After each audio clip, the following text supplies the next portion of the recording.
Last week, I went pretty in depth with how cover six defends a trip set because it has cover four palms on one side and then cover two match on the other. And we do have a special rule on the palm side as well. But in this video, we're going to be talking about how to exploit how match handles the trip side. So we're going to attack it in a fundamental way, and then we're going to talk about how to just glitch it out and get a one play touchdown. So if you haven't seen the other video, I'm going to post that down below. I do recommend you check that one out first so you fully understand how the match rules work and then what we're doing to exploit it. So go check that one out, then come back here, and then we'll talk about how to just completely obliterate this palm side. So again, we're in trips tight end. This is the Buffalo offense that I'm in, and we're in verticals. So what I want you guys to focus on, I'm just going to snap the ball. I want you to notice how it is basically just man-to-man on the trip side. And unless you have a massive speed advantage, you are probably not going to separate against this man coverage. So if you play a lot of MUT, your opponent's defensive backs are going to be very similar speed to your wide receivers. The chances of you outrunning them is pretty low. I will say, since it is match coverage, there is a chance that you can. But for the most part, if they're not pressing, then these vertical routes aren't really doing you many favors.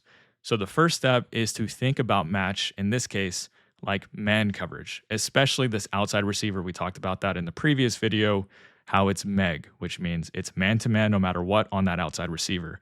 So instead of having this go route, which I would keep it if he was playing actual press, but instead of keeping the go route, I'm going to put him on a comeback. This is one of the best things to do against a heavy match user because this is just a reliable route at separating against man coverage. And it's a late read in the progression, so you can work the rest of the field and then come back to that comeback. So that is the first step. Put a comeback on that outside receiver, and then we can focus on this seam route from Y. So again, you might not outrun this guy. If you have enough speed, you can, but for the most part, in MUT especially, that's just not going to happen. So here's what I like to do. I like to do comeback, and then I like to do curl.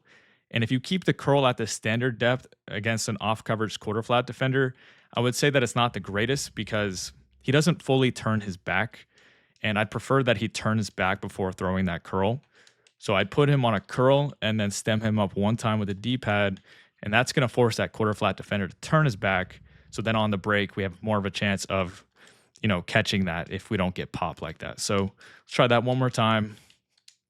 Let him turn his back, throw it on the break, possession catch, and hopefully get a completion. He's playing it really, really well, but in general, curls and comebacks are both very good against this match or man coverage. And then we have the rest of the play. We have the deep cross from B, which is really just kind of getting bagged by the match safety. The tight end corner is getting covered by the soft squat from this outside receiver or outside cornerback on the tight end side. And then the running back, he's just on a delay route, which doesn't really do us any favors. So I'd put him on a Texas. And this is going to be a reliable route combo against a ton of different coverages, match, man coverage, zone coverage. This is pretty viable for the most part. So I would say run something like this. You could also put A on a streak and run this as well. And, this Texas underneath might not separate. It's not that important. The important thing is it's very unlikely that they're going to be able to cover the comeback and the curl on that same side. That's not really user territory, and switch stick and match is shaky at best. So I would say really focus on these two routes on the trip side, and the rest of that is really just to kind of keep the user occupied, or if they use a different kind of coverage that you're not expecting. So that's kind of a fundamental way to think about attacking palms or any kind of match coverage on the trip side. I will say another thing you can do if you're using trips tight end is run something a little bit more like this. Get the tight end involved on a drag. Match coverage in general has a very hard time handling this kind of overload where we get this drag going to this side. And, they don't have enough zones or defenders to really cover that. So if they don't add an extra hard flat from a defensive lineman or the 3-rec doesn't take him, then that's where we run into issues on defense because they just don't have enough defenders to handle this drag.